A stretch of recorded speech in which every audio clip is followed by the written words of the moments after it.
Madame la présidente du Conseil économique, social et environnemental, ma sœur, Madame Aminata Touré, Monsieur le gouverneur de la région de Kaolack,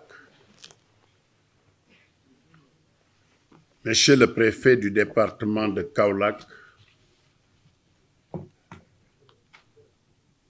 Mesdames et Messieurs les maires du département de Kaolack, Monsieur le commissaire représentant la commission de la CEDEAO, Madame la présidente de la Fédération des chambres de commerce et d'industrie de la CEDEAO, Monsieur le président de l'Union nationale des chambres de commerce du Sénégal, président de la chambre de commerce de Kaolack, mon cher ami Serigne Mboup, Mesdames et Messieurs les présidents des chambres de commerce et secrétaires généraux des chambres consulaires, Mesdames et Messieurs les présidents des chambres de métiers et des secrétaires généraux,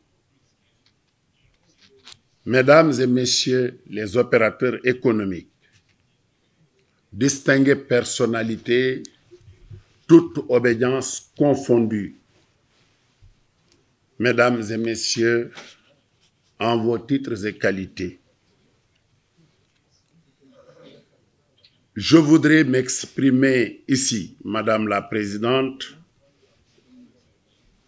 en ma qualité de président du Parlement de la CEDEAO, dont j'exerce la plénitude de mes responsabilités en tant que président sortant, mais qui exerce en ce moment où je parle la présidence protocolaire jusqu'à l'installation de mon successeur, certainement au mois de mars. C'est l'acte additionnel qui dispose de cette disposition pour diriger notre chambre, notre institution. Mais je dois parler aussi au nom de mes collègues, présidents de chambres de commerce du Sénégal. Nous partageons l'union des chambres de commerce dont je suis le chargé des relations avec les institutions en ma qualité de président de la chambre de commerce de Diourbel. Madame la Présidente, cette rencontre d'aujourd'hui est importante et essentielle. En décryptant votre message, nous comprendrons aisément le rôle que l'institution que vous dirigez et l'attention particulière que vous portez aux chambres consulaires demeurent pour vous une préoccupation, demeure pour l'État du Sénégal une préoccupation. Parce que les chambres consulaires sont les représentants du secteur privé. Parce que c'est des organisations qui sont contenues dans nos lois. C'est une organisation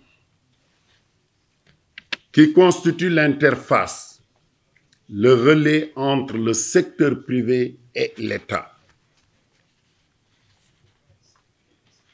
Nous sommes fiers d'être ici, à vos côtés, à côté du pouvoir exécutif régional, pour solliciter votre appui.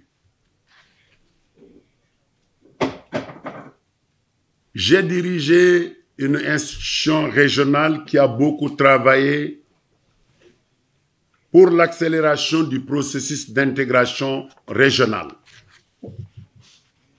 Et comme vous le savez, Madame la Présidente, au niveau de l'UEMOA, la Chambre consulaire régionale constitue la plateforme entre l'exécutif de l'UEMOA le relais entre les États, la Commission et le secteur privé. Et à ce jour, j'ai quelques inquiétudes. Oui, il existe la fédération. Mais la fédération n'est pas reconnue par la commission de la CEDEAO. C'est une problématique qui est réelle. Madame la Présidente, je voudrais que vous puissiez prendre bras le corps ce dossier éminemment important pour que l'État du Sénégal porte le plaidoyer à côté de la CEDEAO pour la mise en œuvre ou bien pour mettre en place un dispositif juridique qui puisse installer la chambre de commerce régionale qui prendra en compte et prendra aussi les préoccupations du secteur privé dans le processus d'intégration. Je n'irai pas loin parce que les entraves à la libre circulation des personnes, des biens existent bel et bien jusqu'à ce jour. Donc, pour la mise en œuvre, les chambres consulaires, à côté du Conseil économique, social, environnemental des États membres, pourraient aider à la mise en place d'un dispositif opérationnel pour l'exécution, parce que déjà les lois existent,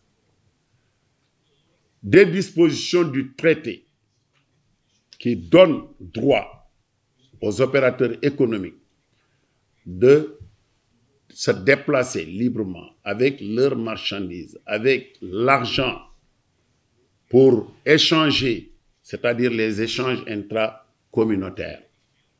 Et jusqu'à présent, il y a des problèmes, il y a beaucoup de barrières.